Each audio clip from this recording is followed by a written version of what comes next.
friends. How are you today? I hope you're doing well. I just wanted to come to you very quickly to discuss the last three chapters of Dark World Light Work. I recently read A Bumbling Bunch of Fools, Afterlife and Give Thanks. And that wraps up the epic 842-page memoir, and I just wanted to go into a little bit more detail about those last three chapters. I did make notes because I am feeling extra tired from being around these 5D towers. So, A Bumbling Bunch of Fools basically tells the tale of the time when I was forced back to Las Vegas. I was living in California. Granted, it wasn't a car, but I was living there. And then I was illegally transported back to Las Vegas and then just left here. And so I ended up staying with my mom. And during that time, I was able to get some more information about what had transpired over the 5 years that I was gone. I was not only able to get information about my personal life, but I was able to catch up with what the government had been doing, not only with the case and with me being homeless, but also with the MK Ultra. The first thing I found out was that they made an entire movie about the chapter that I have titled Gray Matters. It's not like the movie where you go to the theaters or anything cool like that. It was just like straight to Netflix or something like that. But a whole movie was made with the same players, some of them, and it was out for a year before I even realized it. Another thing I learned was that the person who came to file the false charges against me and try and testify and all of those things was paid to do so by the district attorney and obviously whoever paid the district attorney. I was also informed that my house was sold to a real estate investor. Someone else related to the first murder was also murdered. My grandmother was still alive, which was the greatest news. My dad had been arrested.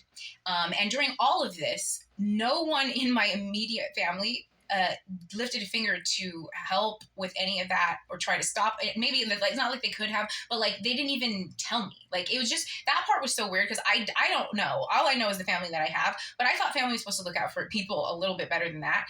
That was crazy, but it is what it is.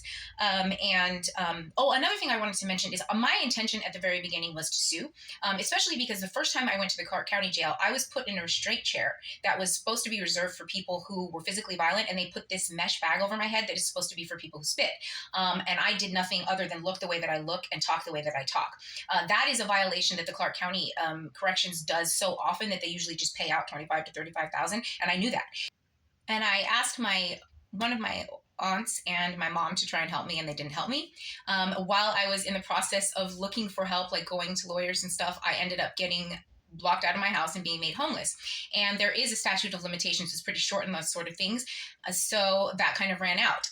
Luckily, there is no statute of limitations on the court of public opinion. So my next best course of action was to write an 842-page memoir about the whole thing and draw as much attention to the cause as I can, and then I'll get all of it in the end. There is no statute of limitations when the crime never stopped, and there is no statute of limitations when you draw attention to it with the public.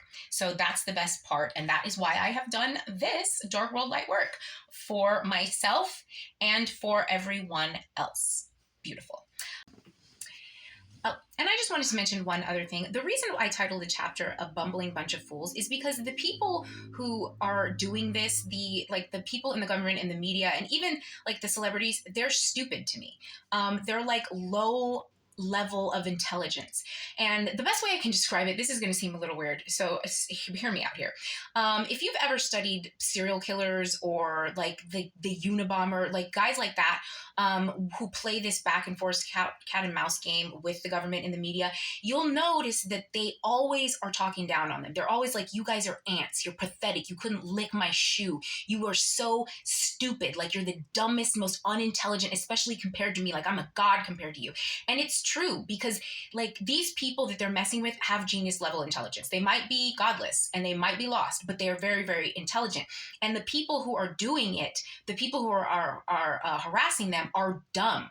They're like, if you like, when I look on the news, if I'm looking at like CNN or Fox News or any of this stuff, these people are so fucking stupid to me. Sorry for my language. Like if you see like a celebrity on a late night talk show these days, or even just like a commercial with these people, like what are Sorry, my camera keeps cutting off. But it's just like, what are you guys doing? It's for me, it looks pathetic.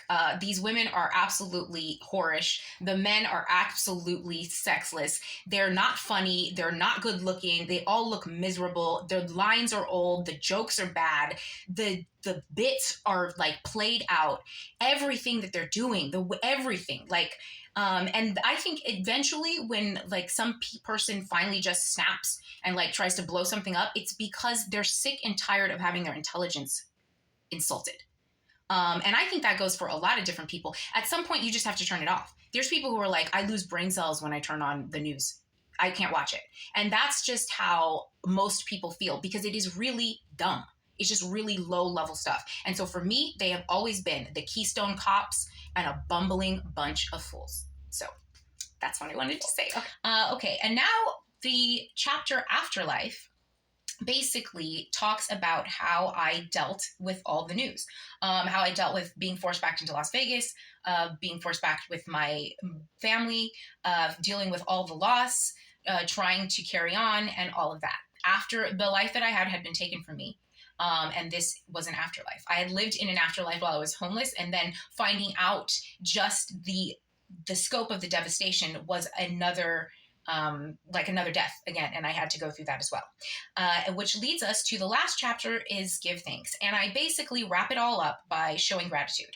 And that is just because that's my personality. I didn't want to tell this story and have people invested into 842 pages and then leave them sad at the end or feeling bad at the end. I wanted to leave everybody at least feeling hopeful, if anything else, in me and in themselves, because there's always beauty everywhere. There is always something to be grateful for, and there is so much good in the world that it is easy to focus on that, and then you can just not ignore the bad, but you can handle anything bad because you know that in your heart that you're good and that the goodness is out there. I also wanted to take a chapter to give thanks because I do a lot of what it seems like fainting, blaming, complaining about other people, and what they did or what they didn't do. And I really didn't want that to be the predominant theme. I wanted the theme to be gratitude for what people did do, understanding for what they couldn't do. But I still do have to itemize what happened to me. And in doing that, I do have to call people out on their crimes or their sins against me. I don't want to do that in a way that seems like I'm making an excuse for what happened to me, because everything that happened to me was divinely guided. And I consider it a lesson and a blessing and a gift. And even the hell was a character building assignment. So I have no ill will towards anybody, or I harbor no blame. I obviously don't have warm feelings for them, and I don't necessarily want to be around them, but I'm not, I don't have a negative vibration. And I wanted to end the book, even though it is dark, on light work. And I hope that I did. And the best story about just how everything always comes together is really the story about how my friend was able to find Clementine, even though I wasn't able to call anybody. I didn't have my phone. I didn't remember anybody's number but my friend G and my mom. So there was no way I would have ever been able to contact this woman. And she just so happened to be browsing the website and saw Clementine.